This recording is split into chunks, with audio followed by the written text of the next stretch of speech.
पहले तो मानक भाई, आपने जो क्रिसमस की बात की, पहले मैं सभी देशवासियों को क्रिसमस की बधाई देता हूँ। और जो लोग ये धार्मिक उन्माद फैलाते हैं ना देश में, वो भारतीय जनता पार्टी और आरएसएस शाखा से निकल के आते हैं। उनको ट्रेनिंग दी जाती है कि आपको दूसरे धर्म को कटाक्ष करना है, आपको लोगों को जाति धर्म के नाम पे हिंसा फैलानी है, इनका ये मकसद होता है। दूसरी बात पे आते हैं प्रेरणा स्थल पर। हाँ। भारतीय जनता पार्टी की मानसिकता इतनी संकीर्ण है, इतनी छोटी मानसिकता है कि वो चाहते तो इस मानसिकता को और बड़ा कर सकते थे, इस संकीर्ण सोच को बड़ा कर सकते थे। जो प्रेरणा स्थल पर इन लोगों ने 3 जो फोटो लगाई है, जो प्रतिमाएं लगाई हैं, वहां पर ये और प्रतिमा लगा सकते थे। बाबा साहब अम्बेडकर की प्रतिमा लगा सकते थे, वो देश के संविधान निर्माता है।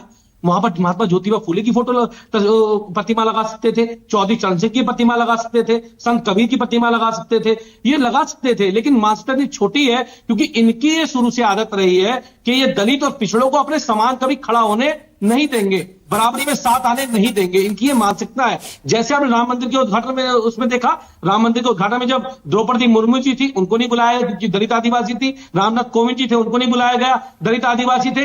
तो मेरा इस बात को लेकर बड़ा ऑब्जेक्शन है कि इन लोगों ने वहां दलित महापुरुषों को, बहुजन महापुरुषों को, पिछड़ों को बराबरी की जगह क्यों नहीं दी? क्योंकि इनकी मानसिकता है। ठीक है। अच्छा कुलदीप भाई, आपने कहा वो बराबरी पे खड़े हो। आपने कहा कि ये एंटी दलित और एंटी पिछड़ा बीजेपी है। कांग्रेस पार्टी भी ऐसी एंटी दलित है क्या, एंटी पिछड़ा है क्या? दोनों, मैं तो कहा है कि दोनों एक ही सिक्के के दोनों पहलू हैं। हाँ, दोनों एक ही सिक्के के दोनों पहलू, ऐसे उछाला गया ऐसे चलो, बात एक ही है। लेकिन मैं जो कहना चाहता हूं कि इन लोगों ने, ये भारतीय जनता पार्टी तो हमेशा से बाबा साहब का विरोध करती आ रही है। अभी दिल्ली में नई सरकार इनकी बनी और इन लोगों ने क्या किया? सबसे पहले बाबा साहब की फोटो हटाई, वहां से स्कूलों का नाम बदला। आम आदमी पार्टी तो बेवफा आशिक है। ये अटल जी को भी नहीं मानते। अच्छा एक सेकंड, सिद्धार्थ क्या कह रहे हैं? सिद्धार्थ क्या कह रहे हैं? कुलदीप भाई एक सेकंड रुकना जरा। हाँ सिद्धार्थ क्या कह रहे हैं? मैं मानक जी कहना नहीं चाह रहा था, आप बार बार कह रहे हैं कांग्रेस को गाली देते हैं। वो बेवफा आशिक हैं कांग्रेस पार्टी के। पुराना गठबंधन था, टूट गया। बेवफा आशिक तो आप कहेंगे, उनको मौका देंगे तो कोसेंगे ही, वो कैसे छोड़ेंगे? अरे फजूल वाले तो नहीं है ना हम लोग, पीडीपी वाले तो नहीं है ना आप। अरे आप कौन से रहने दीजिए, जितने की स्कीम होती है उससे ज्यादा का एडवर्टाइजमेंट देते हैं। भूखी है आप, इतने सत्ता के भूखे लोग हो कि आप किसी समझौता कर सत्ता के लिए आप ऐसे लोग हो, चाहे वो देशद्रोही क्यों ना हो।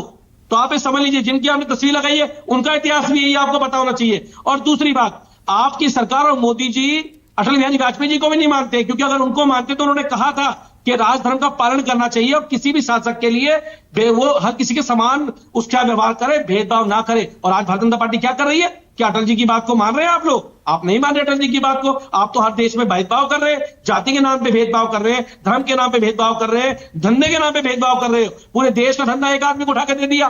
ओके सिद्धार्थ यादव, सिद्धार्थ बोलिए, आपकी बारी है। सिद्धार्थ जवाब दीजिए। देखिए